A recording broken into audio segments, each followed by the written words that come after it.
conversation about death. Got conversation about building a nation, about gaining knowledge of self. Not here to deceive ya, we'll make you a believer. Come build a nation with conversation, with prophecy and Atiba. Conversations between comrades. To another episode of Conversations Between Comrades. I'm your host, Brother Prophecy, and you know what?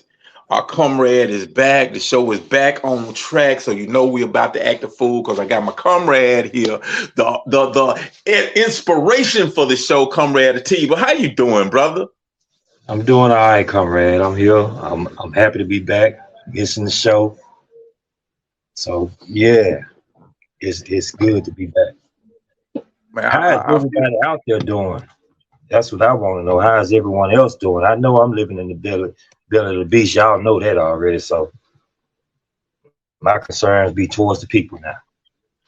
I feel you on that, comrade. Well, one thing I can say with a lot of confidence is we have definitely been missing you. You know what I'm saying? Everybody been asking, chiming in. I had a great time at Nation Day, man. I know just fresh off of that experience, still hyped up about that. I actually had a lot of positive response about the show. Had people asking about, hey, how is Atiba doing? You know what I'm saying? People walking up to me like I've been knowing them for all of my life. Like, hey, what's up? I'm thinking, you know me from school or somewhere. And I'm like, yeah, where I know you from? Be like, yeah, man, the show. I'm like, oh, okay, all right, you know. So, man, it was real positive. That would mess me up if somebody, man, I know you from the show. That would mess me up if I got some shit. Yeah. Man, you told me the comrades at the other prison said they was watching the show too. Yep. I know what's his name, Haru, and a couple of other comrades too. Yeah. You know, it's like, you know, saying, yeah, man, they love the show. So, you know, it's getting out there. You know, we just got to make sure we consistent and we continue to grow what we're doing. And man, yeah, like I said, we got a lot of positive response, So, you know, that's a great thing. And met a lot of good people at Nation Day, man. A lot of people who doing a lot of things. A lot of times when you kind of in your own little world, in your own little community, you kind of disconnected and you don't see what else is going on. But I mean, there's a lot of positive things going on, a lot of nation building actually going on, you know, that I was not aware of. And I'm hoping that we start bringing some of these people on the show and exposing the world to what's actually going on. Because if you don't know what's going on, you think ain't nothing going on. But man, it's schools being built, it's institutions that are being built. There are people who are doing absolutely great things, comrades. I mean, we had a really good panel discussion on reparations. It was like phenomenal. We're making a lot of alliances with different organizations, both domestic organization and international organization. I said, "What's up, Erica?" From the Erica Effect. Said, "What's up, Brother Prophecy? What's up? How you doing?" But yeah, man, Nation Day was just off the chain, comrade. It was spectacular. I'm looking forward to the next one, man. I can really see the growth, man. I see the development and seeing where this is headed. This is one of the first times that I really just see nation building, you know, actual coming into existence. And that's just a beautiful thing, comrade. So, man, but man, what's been going on with you, man? Now you can just what you was gonna say? I normally would call in for Nation Day, you know, and talk to the citizens and the participants that was at Nation Day. And I don't know how I got sidetracked this year. I really didn't get sidetracked. It just probably got tied down with all this activity in here. And I missed participating in it because normally the comrades, y'all would bring me into the, you know, show if no more than just on speakerphone. But I was looking forward to trying to participate and just got thrown all the way off. But what I did do is I did inform brothers here continuously. I did for weeks at a time before it even happened about Nation Day, because Sister Ayadale, Vice President, she sent me information of the day and the place where it's at, and I was able to you know, share that with brothers here. Actually, Detroit was trying to get his family to participate with y'all. I don't know if he did. I hadn't got back with him because they separated us. So when we see each other, we see each other maybe once a day now. But Okay. yeah. So yeah, I Okay. kind of missed it. I kind of felt bad about it too. I mean, As I I mean, enjoyed participating. it's all good because like I know like a lot of times it was just kind of like we were doing it kind of just like the spur of the moment, just kind of fitting you in. And one of the good things that I liked about this particular Nation Day is the organization of it is increased. It's getting better. It's better organized. It's better scheduled, and everything just on point. And every panel discussion, every session, every demonstration, everything was just on point. It's like it was just one mind-blowing event after another that was extremely inspiring. I could say that much. So basically what we got to do is we just got to make sure that we plan your involvement ahead of time and have it more scheduled, more organized, so we know exactly what we're doing. And then we'll get it in like that. You know what I'm saying? So, but yeah, man, like I said, I'm really inspired. Really, I was tired because, that was a long trip up there. And our trip up there, it wasn't just straight to South Carolina. First we stopped in Mega-Eversville, Jackson, Mississippi, and we picked up our elder, Baba Lucada, which actually had a very, very powerful, he did something real powerful up there. Just like it was improv. This wasn't even scheduled. It was in between panel discussions, and somebody was just like saying, "Hey, when's the next panel discussion? When's the next session?" And Bob Lucada said, "Right now, let me get all the young people. Come in here. Let me get a couple of elders. Come in here." And I came in there. I felt some kind of way because I was kind of sitting with the elders, and I was like, "Man, I don't know if I'm ready to be an elder yet." But I'm in there with the elders and the young people, and Baba Lucada was basically like, "Okay, look, y'all the young people with the elders. Ask us everything you need to ask us. Ask us whatever." You know what I'm saying? Because right now we need to bridge this gap. And we had some sharp, on point elders who, man, for their credit, asked great questions, and we was there answering them, building, those bridges, and man, it was a really powerful thing, and that was completely just improv. That's one of our biggest. I'm happy he was able to do that because that's one of our biggest struggles within our nation. The young and the old not connected anymore. They managed to separate us, and not just within our nation. I mean, this is like a cultural dynamic that's going on now with all nations. But what makes it bad is when it's the poor people. The poor people need each other. We are each other, and there's no way in the world that the young and the old have a need to separate from each other. And it's we know it's many reasons why it's happening. I know it's because it ain't nothing but another tool that the oppressor using against us to keep us divided. Our young is our warrior class. Our old is our wisdom and experienced class, and they need to work hand in hand.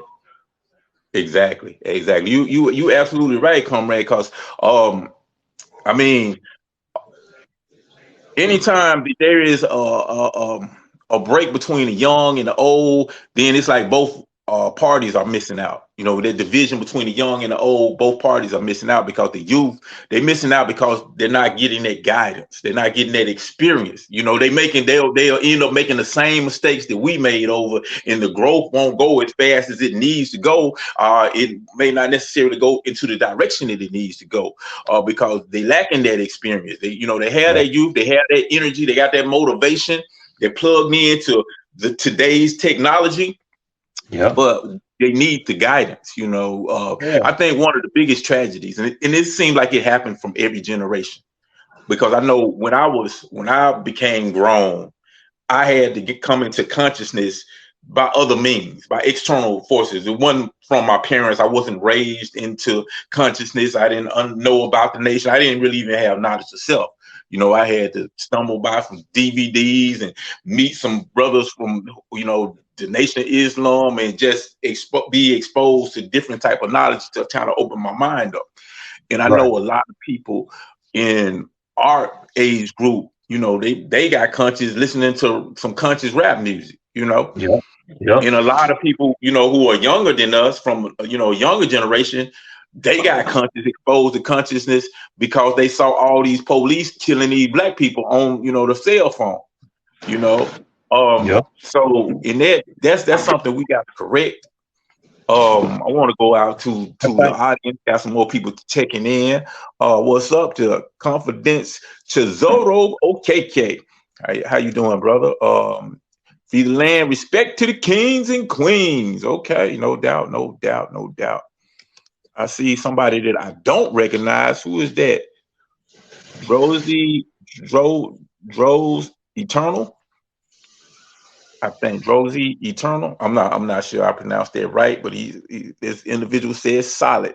Definitely.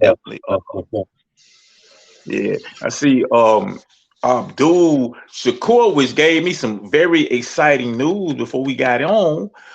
He said revolutionary salutation, and this brother said that he may actually be getting out of the camp soon. So it might be happening this year for the brother. I got a message from him earlier. So we, you know, make sure, comrades, keep us tuned in. It's time. Yeah, because he been in the camp for a minute, man. He been in the camp for 70s, if I'm not mistaken. I think that brother been down since the 70s. You got a lot of brothers like him that did way more time than is necessary. And I actually look to them brothers like him that did that time for strength, because during this time you need to be able to see an example of how a man can be a man doing all that time and still in these situations.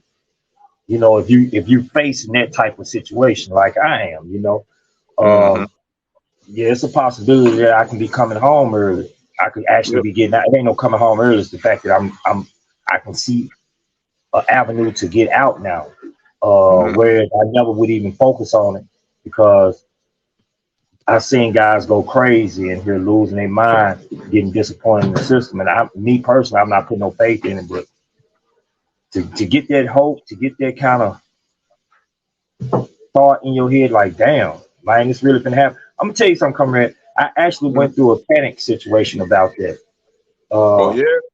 Yeah, because you know, okay, long as I wasn't thinking about it, about getting out like that, you know, not like I gave up anything. I don't think about that kind of stuff, because it'll drive a person mad when they got this kind of time and you living under these circumstances. You gotta live right now. You know, I don't know what the future gonna have for me. I don't know if I'm getting out tomorrow. I might die today or whatever. You know, but right now I'm gonna keep living. And so so I started focusing on the future, like, damn, man, I'm actually gonna come home. I never thought about it. And yeah, when I did think about it, I always made plans on, hey, this is what I'm gonna do. Oh, I've always had this plan for the last, I don't know how many years. I was gonna, you know, buy me a fitness gym, you know, bring me some trainers in for martial arts, boxing, weight training, yoga, and life coach. You know, and I intend on running a business like that. And I actually was gonna live on top of the gym. Had me a house. Well, not, you know how they have the gym at the bottom, then you live up top. I wanted a simple life like that. I didn't want to leave the gym, close up there, and go home somewhere. I wanted everything to pay for itself, right there with me, you know. And that's how I was looking at it. I'm still looking at it like that. But I went into this big ass panic mode, man. And it took my son to bring me back. I had to talk to him for a while about it, you know. But I don't know what really just. Hold on. And that toilet leaking too, bro. That's why I got that. Yeah, that shit. When dude came to fix it, yeah, it's fucked up. So we got to get it fixed. But anyway, sorry about that, comrade. I just had to talk to my son, man, because I don't know how this shit was happening. It was like, it was overwhelming, you know. And anyway, They said, I just noticed that that's a bunk. Yeah, you're dealing with the real deal right now, brother. Yeah, I guess he's not familiar with the show. Yeah. What this is like? No, this is not no joke, no regular bougie ass show. Yeah, man. We reported live from the belly of the beast. Right. And so, yeah, but we need them brothers, man. We need our brothers and sisters, man, that been down, man, for a long time for whatever they, did. If they didn't, to me, if you didn't change your life, especially in the benefit of the new African independence movement, I think you need to be home. I don't think you need to be up in here, period. If you're up in here, why you're up in here? I hope we all do it on the same accord. We're trying to transform some of the minds within these walls, because I'm one of those minds that got transformed behind these walls. I came in what we call a lumpkin proletariat. Hey, for people who don't know, explain what a lumpkin is. What class? That's like the lowest of the proletarian class that you can look. Well, you probably, it depends on how you keep breaking it down. But if you break it down, it's the lowest class, the class that's least fitting in the eyes of society. Like, the lumpkin class, most people consider the lumpkin as just being the criminal class, but the lumpkin don't just represent the criminal class. It also represents the infants. It represents the age that can't participate in the labor force that gets this country moving and going, right? Is those who are handicapped, those who are maybe living off government assistance or whatever,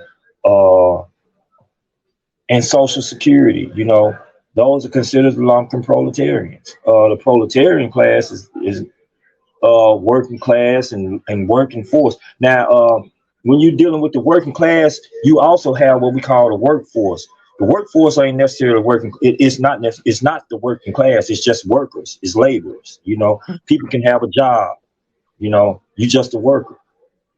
But that working class, it changes over. So because you have to have that skill for that job, you have to have actual training, and the state or government actually needs your labor in order for certain things to function. Without that, they can't just go and hire anybody the day they fire you, or the day you quit, or the day you just decide to retire or whatever. They have to have somebody there to replace you that's got that experience. So there's a difference. Like I said, you have the lumpkin proletariat, you have the proletariat. So yeah. So why is he? Because a lot of people be like saying, okay, you got lumpkin, you got the proletarian, you got the lumpkin proletarian, you got all of this, the bourgeoisie, the petty bourgeoisie. Why is it even important for us to even know this? Like, what I'm saying? What we need to know this for? Well, first and foremost, when you speak like that, you have to understand that we have brothers and sisters who try to. I'm gonna look at it this way: brothers and sisters who tend to focus on race, right? But even inside race, which is not enough to understand the struggle that we in. We have, if you want to really understand the struggle, and the best way to say it is me paraphrasing Chairman Fred Hampton. He said it's a class struggle, goddammit. So that's what we break it down. We break it down class struggle when we talk about the bourgeoisie, the petty bourgeoisie, the managerial class, the proletarian, the lumpkin proletarian. When you start breaking down those classes, and like I said, you can break that thing down more and more and more. You can talk about the national bourgeoisie, or which the national bourgeoisie represents more so that class within, like, say for instance, us, we can either call them the national bourgeoisie or either the petty bourgeoisie, right? Because they kind of represent both. You have those within our own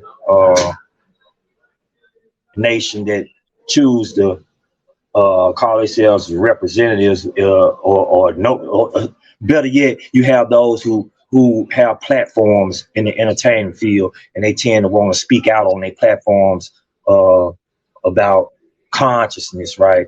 They don't have a revolutionary mindset. They don't have that skill in order to put a revolutionary idea out there for the masses.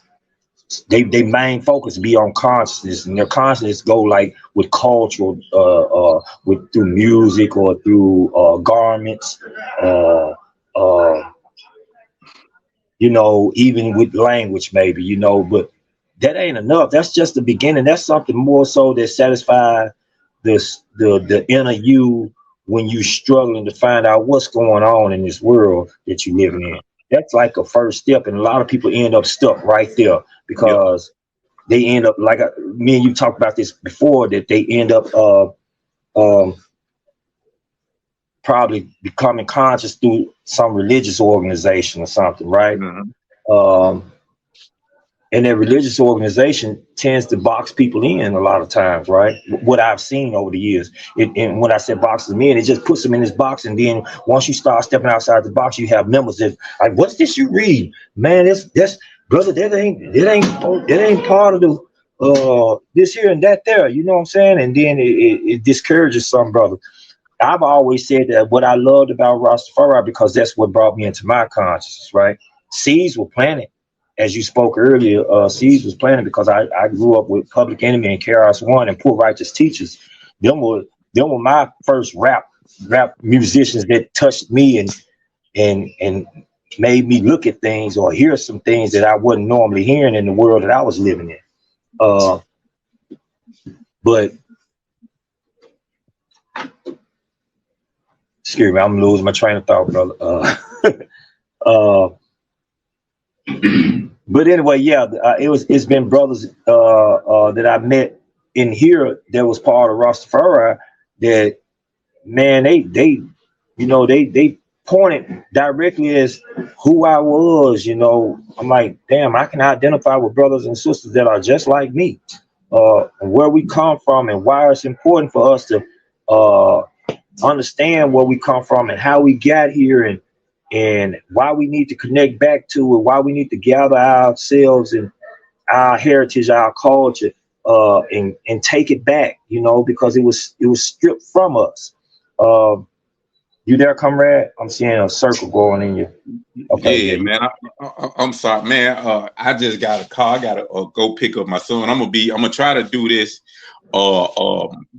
Stay online while I pick up my son. So you know how it is. Life is. I'm a daddy. I'm a father. So I did. Hey, show don't stop me from being a dad. I'm a dad first. So yeah. Of course, that's a beautiful thing. I can't wait to do the thing. Yeah. So, I'm a granddad and dad. Yeah, I'm a granddad too, comrade. Huh? How many granddaddies? I mean, how many grandbabies? No, I just got one now. Don't be slow it down. Slow it down. Well, I gotta pick up my son now. I gotta make sure he ain't made another one. I got 7. And my son was already making plans about who gonna be in that gym. Our first clients was his children and his nieces and nephews. Hey, hold on, comrade. Like, keep talking to the people. Yeah, he was saying my grandbabies is gonna be the first clients. Hello? And they'll be getting trained. Hello? Yeah, trained and I told him I think that's a beautiful idea because, you know, the method I want to use to draw the crowd is first and foremost, my idea is to have some champions coming out of that gym that we create. I want to make the next professional boxer, the professional UFC fighter. You know, I think, you know, because I mean that's a growing business right now, the UFC thing. That's a really growing business, even though it's brutal as it is. But that's, you know, that's the direction that the world going towards right now. I mean, we have a new sport out there that people are gravitating to, and I think that I can contribute some of my talent towards it. You know, at this age now, I'm still out here sparring with guys, right? I'm sparring with this little youngster want me to teach him, right? and he got so much energy and speed out there that I'm like, yeah, you can do something with it, but he getting ready to go home. I was just hollering as they came back. Oh yeah. I tried to download the Ant-Man. It's fucked up. I gotta. Yeah, I catch you tomorrow. Yep. All right. If it's locked down, you might want to take the sock out of it. Yeah, you good, sir? Mm-hmm. Okay, sorry about that, y'all. I done got left out here by myself, I guess. Damn. Okay, now me and the brother, we be changing movies up. I got a little thing set up where I can download movies and view myself without looking at it on the phone. I can view it on the TV now. So yeah, Comrade left me, y'all. Y'all know I can't do this show by myself. That's why I gotta give him most props on holding it down while I was gone.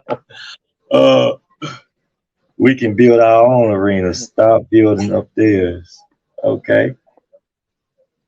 So my intentions are to build up the next champion. And whether this arena goes to us, I mean, we first and foremost, we have to own the land in order for us to have our own arenas. We have to actually be owners of that land. And I'm not saying people who buy land from their oppressors and have to pay mortgages or rent or anything like that. No, that's not ownership. I'm speaking, if we're going to speak to that matter, no matter what we build on this land is still in the hands of our oppressors, whether it's a hospital, school, whether it's whatever. You know, whatever we do on this land is in the hands of the oppressor right now. So whatever you build is actually benefiting them, because they ain't gonna let you build it if they didn't benefit in some manner from it. Trust me, they will shut you down. They have all kind of tactics that they'll use to come at you. But I do understand what you're saying, sister, when you said that we need to build our own arenas. Hopefully our situation will change so dramatically that we don't need arenas. We create a whole different culture for our people. Hopefully that's the vision, that we don't turn around and duplicate the same thing once we do free and liberate our people and liberate the land from our oppressors and have a land of our own. I hope we don't turn around and duplicate the same culture that exists, because you fought for nothing, and that fight was in vain, because basically what you set up again is the capitalist market, the capitalist exploitation, and the arenas benefit the capitalist exploitation. I'm just looking at a method of us surviving while we're fighting, surviving while we're growing.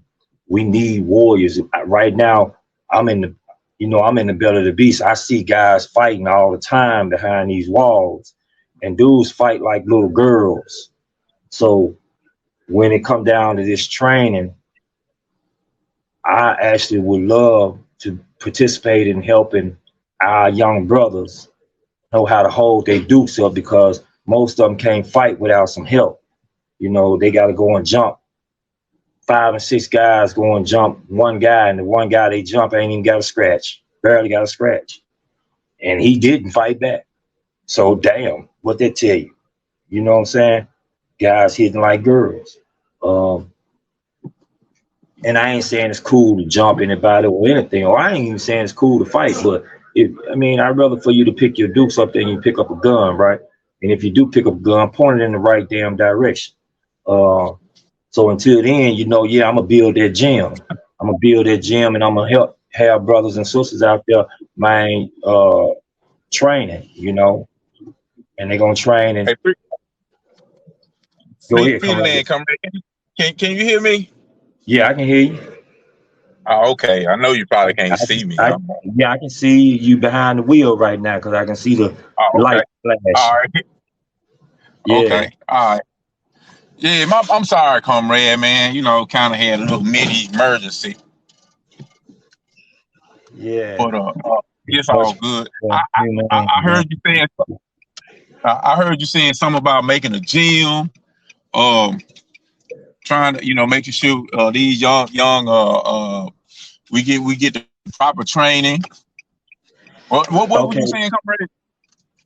Okay, well, I'm gonna answer your question, but somebody else put a question up here that I really want to answer. General Ghazi posed the question. There's a few questions, but what was your question, comrade? Before you forget it, because here's is wrote down. We can go to the people. We can go to the people. Okay.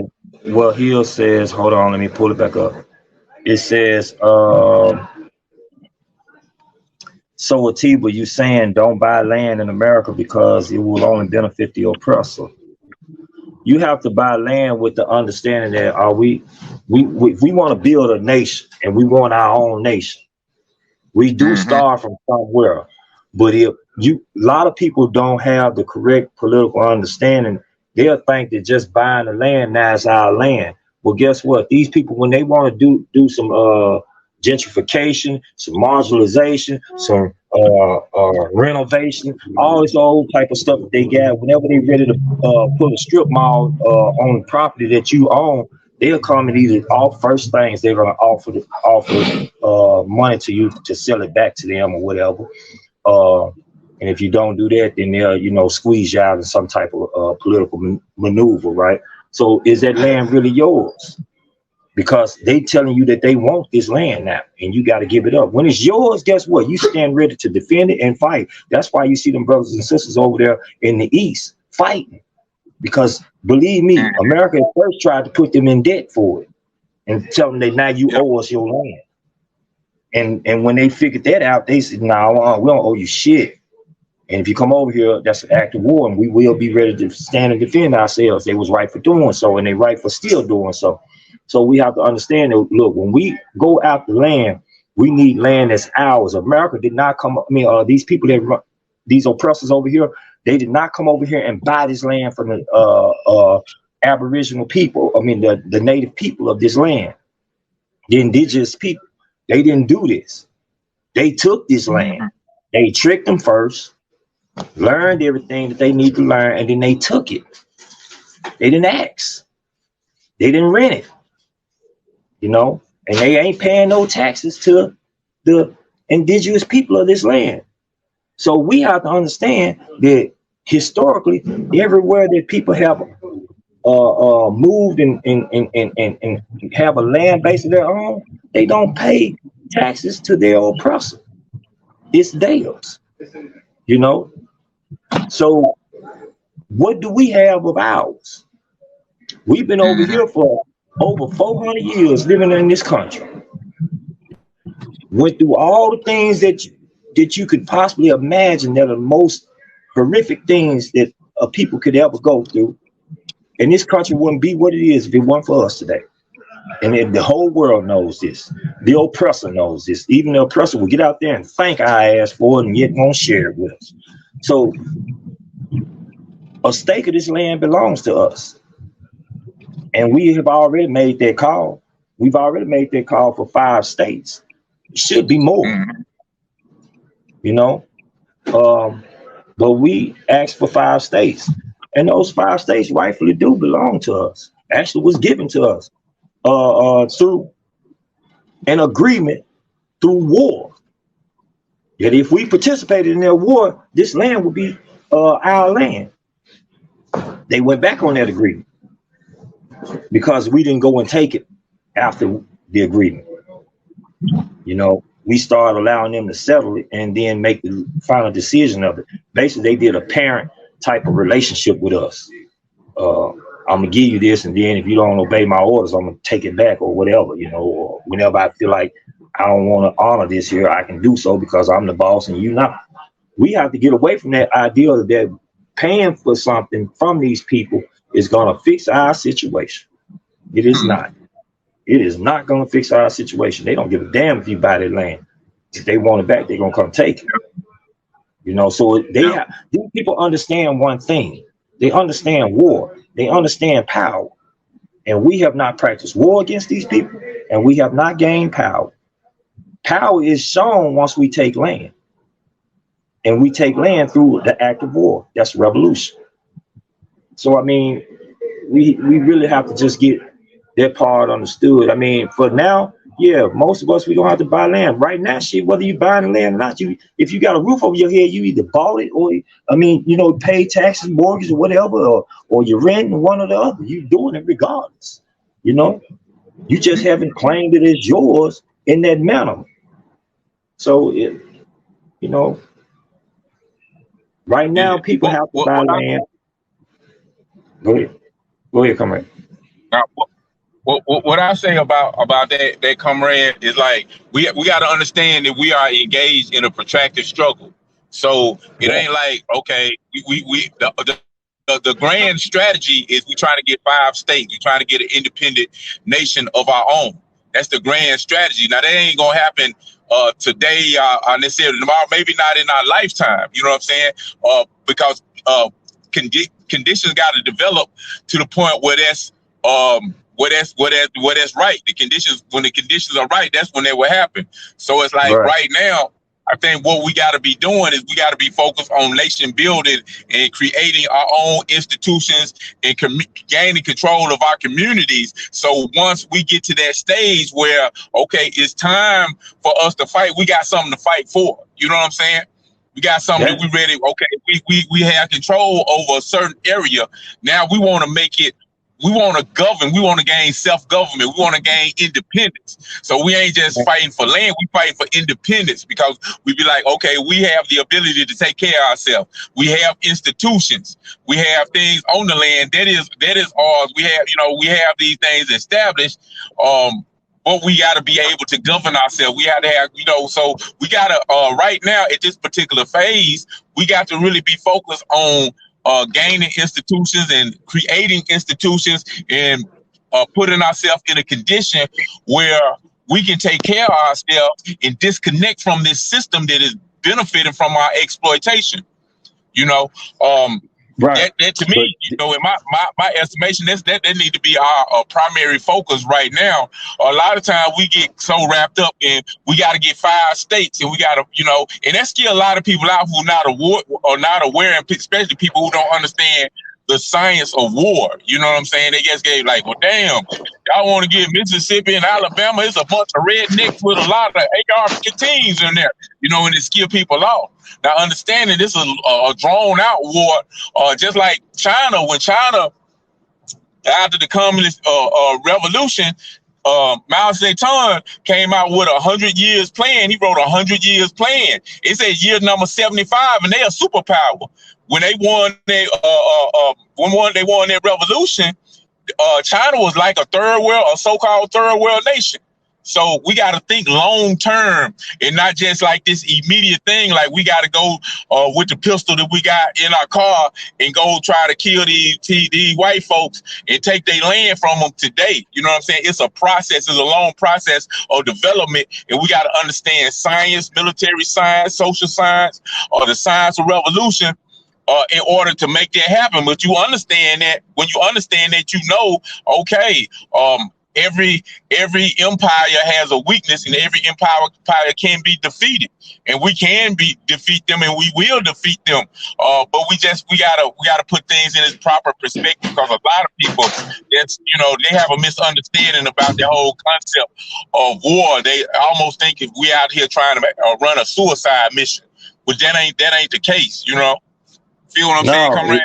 No, it isn't. You're right, comrade. We have to have our strategies and plan.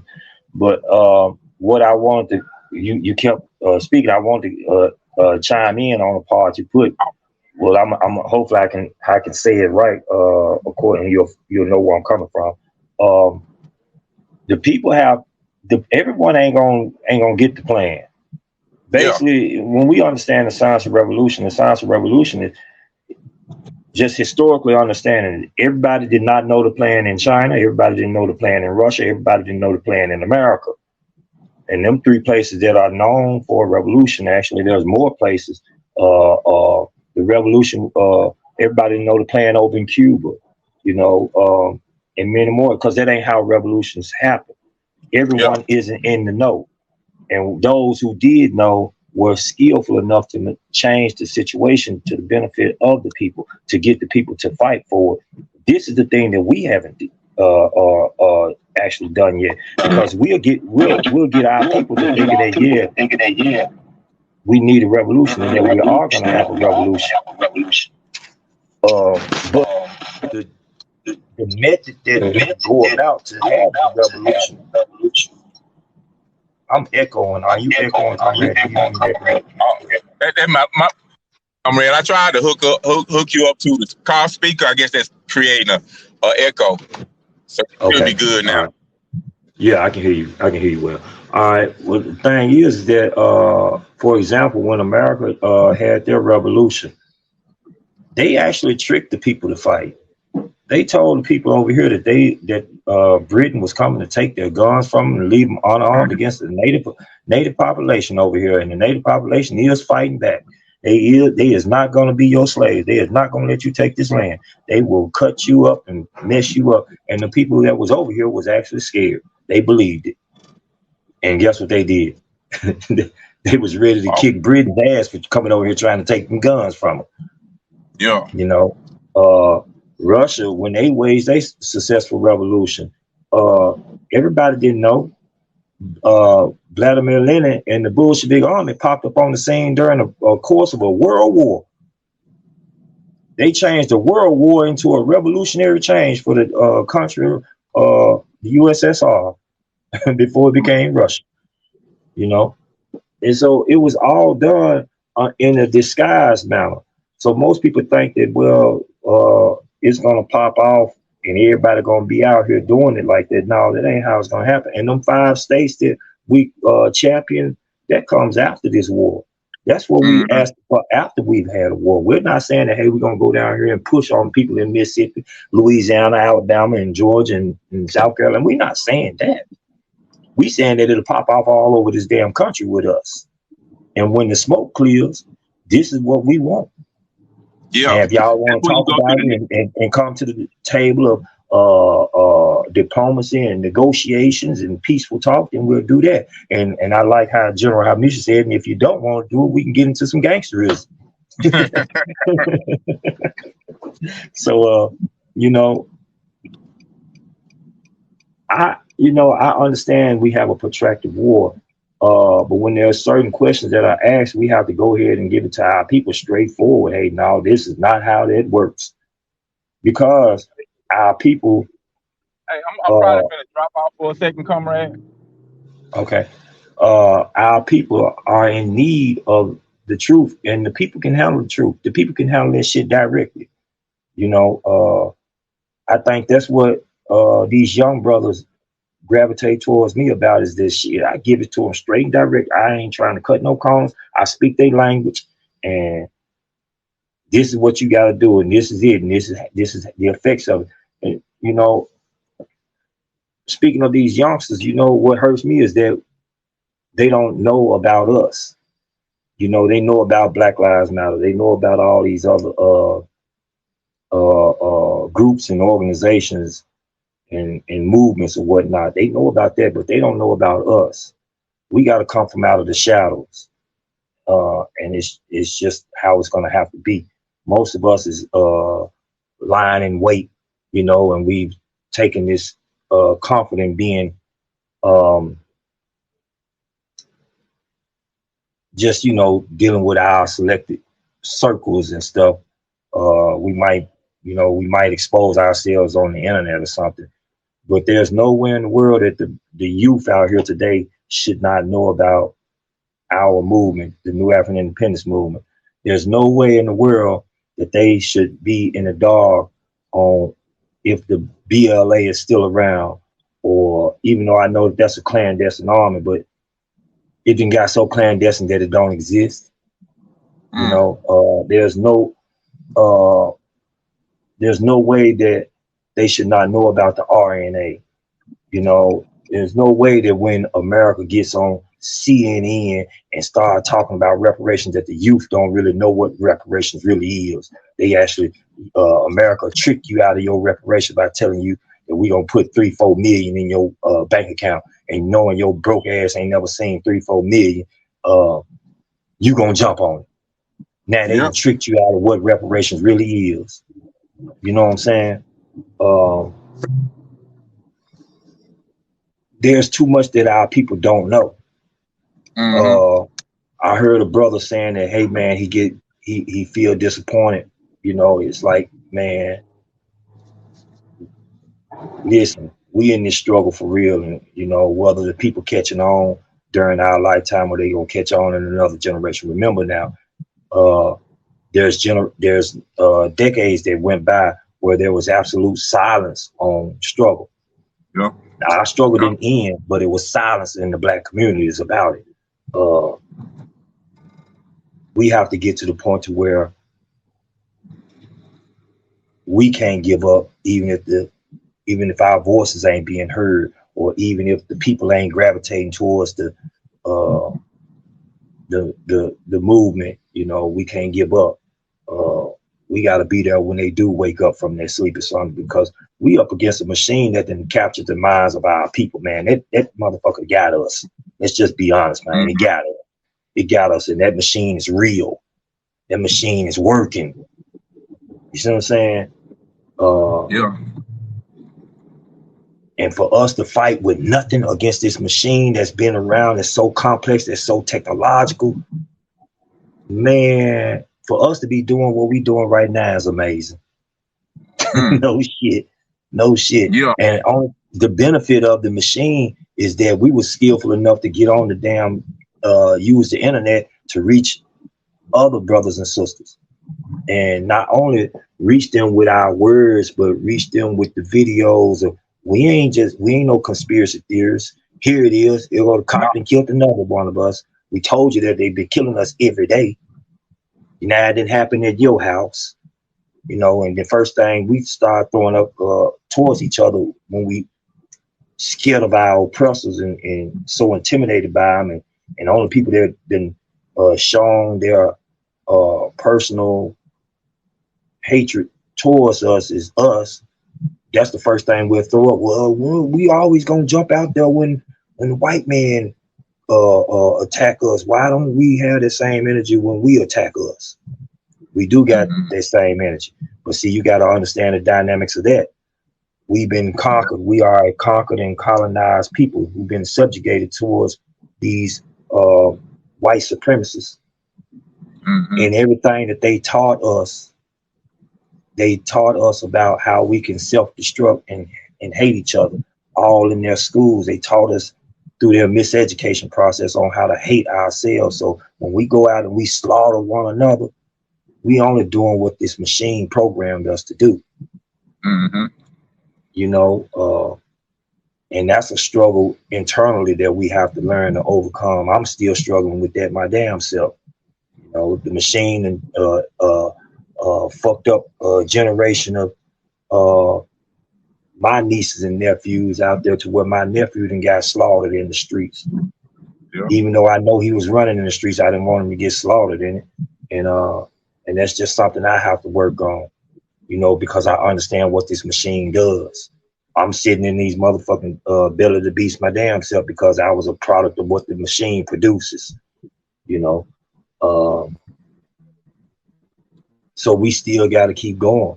And I'm happy that the brothers behind the walls didn't give up, because I wouldn't be who I am today if I hadn't met them, you know. I'm happy that General Hamisha didn't give up, because I wouldn't be who I am if I hadn't met him, you know. Comrade brother Shadi, I wouldn't be who I am if I hadn't met him. Comrade brother Doc Walker, same thing. I wouldn't be who I am, and a whole bunch of other brothers that was behind these walls that were conscious and struggling and part of the new African independence movement. Those brothers I met back here. And if they had said, man, I'm so fed up with our people, I'm tired, they ain't gonna do shit, they ain't gonna wage no struggle, they don't want to hear that shit. They about some getting money and big booty girls or some shit, you know. I'm happy they didn't think like that, because these brothers saved my life. They saved my life. I didn't have a life until I met them. They gave me life, you know. So if there's any brothers and sisters out there that's feeling disappointed in the people and disappointed with the revolutionaries and the freedom fighters and the liberators and those who have that potential, or those who claim to be and maybe be struggling with the real dynamic of what it is. Don't give up because of them, and don't throw in the towel because of them. We just got to keep on going with it. We got to keep on teaching and keep on building and strengthening one another and training each other. You know, what hurts me is that I find out there are a lot of sisters that can't handle weapons. Man, our sisters need that training bad. Our sisters need to know how to handle a weapon. And I mean proficiently. Because I watched these little neo-Nazi babies outshoot grown black men now. I've seen 12-year-old little white girls that can outshoot a black man. I mean, hitting targets with multiple weapons. Our sisters need that training, because we're going to have to match that dynamic. Our men need that training. Our boys and girls, they need that kind of training. You know, they need to be taken to the gun range and learn how to operate weapons. So if y'all out there and y'all do hear me and y'all have that access and y'all do have that, even if you yourself don't know how to fire a weapon, please learn how to do that. Our lives depend on it. You know, we all depend. We're going to be needing each other in this manner to be able to protect one another. We talking about land and how you think you're going to defend it. You're going to have to know more than guns. You have to know some explosives and some more shit. So you can at least start with learning through guns. I see a lot of comments pop up. I know I may not catch everybody, but let me see which ones I can catch. Haiti's revolution. That's right. Haiti's revolution, people. Everybody didn't know that. Let's see. I'm trying to defend. Okay. Yup. School. That means we can take this country much better than it is now. Yup, we can. The trickery and delivery is still full-fledged. The scariest wave of war is all AI technology on the rise. Well, let me say something to the AI technology. AI technology can only be dangerous in the hands of the oppressors, because they the ones designing that AI, and they're going to train that AI and teach that AI to look for its potential targets. So, you know, we have to get technology and all the equipment out of the hands of the oppressors. I don't have a problem with technological scientific advancement. A lot of brothers and sisters I hear, they like, man, you know, they'll repeat the words of some that are lost to understanding what the purpose of this science and technology is used for. They'll say it's taking all our jobs. I know some of y'all heard that type of talk amongst people, maybe people close to you, maybe even said it yourself. But the technology is supposed to be for the benefit of us, and not the benefit of a private class, a private few. It's supposed to be in the hands of the public, in the hands of the people, to make life a little more easier for us to get out of this cultural madness. Because if we have machine and technology and advanced technology of magnitude that can do the labor for us, that can take us away from some of the labor for us, where we can be out there with the people. I mean, be out there with our people and learning other cultural things that can bring us back whole again, because we've broken up in pieces. Families are destroyed. Communities are destroyed. Man and woman don't know how to be man and woman anymore. We're going to have to relearn those things. You know, we're going to have to learn how to put the pieces back together. And that's going to take time, because right now, if y'all be honest, if y'all got a day job, or, you know, we want to word it, if you work, you know, in order to pay the bills, man, it really didn't, you spending more time on this job trying to make sure you have these bills paid, but less time with your family. You see what I'm saying? And so in the hands of capitalism, it's going to always be like that. But the socialist development is supposed to change this. And Once again, I'm not trying to emulate the socialism of Russia, the socialism of China, the socialism of North Korea, the socialism of Cuba, and any other place that has socialism. America, over here, if we wage a successful revolution and we do build the socialist revolution and the socialist construction afterwards, then it's supposed to take it to another level, because each time this here is developed, and I'm dialectically speaking, dialectics takes on a higher level of advancement, a higher level of development. Each country has made it to a higher level when it took on that, according to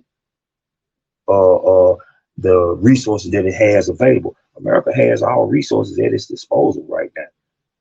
It has all the technology at its disposal.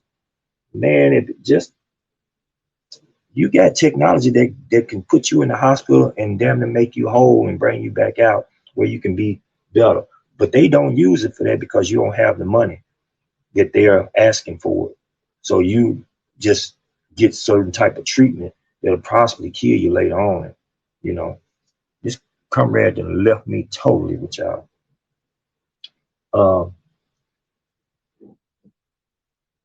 He know he's supposed to be on this show, will be right there, because I got a half-ass watch out for the cops. Comrade, you know this ain't right. Anyway, so our development has to take on another level, and the technology that we have available for us, we need not be scared of it. Only be scared of those who own and control that technology, you know, but not too scared to where we can't fight and take it from them. Just know that that's the problem, is those who own and control all the means of production in this country. It ain't the technology that's going to be the problem. It's the people who own it. Once we make it into the hands, put it in the hands of the masses know how to share.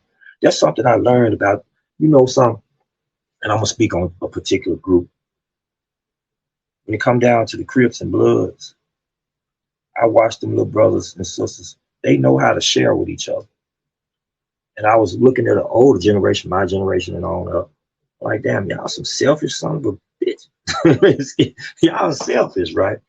But these youth, they share. They make, the way they get it might not be right, but when they got it, they share with each other. They look out for each other.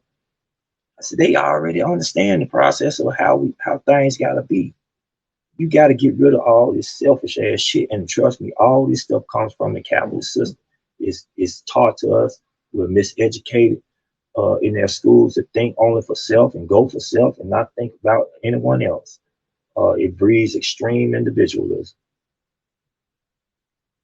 Selling my holding you back. I said it and passed out on me. He went straight to sleep. He practicing Ramadan with the Muslim community, and they get him up early now. So 3 o'clock, 4 o'clock, they up. And just so happened when he gets up, I get up too. I can't go back to sleep. Anyway, is y'all still with me? Because I can't see nobody and I don't see no more comments. Let me see. Nope, no more comments. Have everybody hung up on me and said the hell with the TV?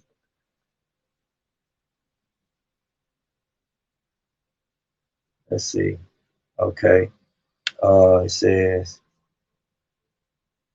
we must be building that foundation, institutions more than ever, and being hands-on with the community. Correct. Yes, sir. There's a huge gap with the youth.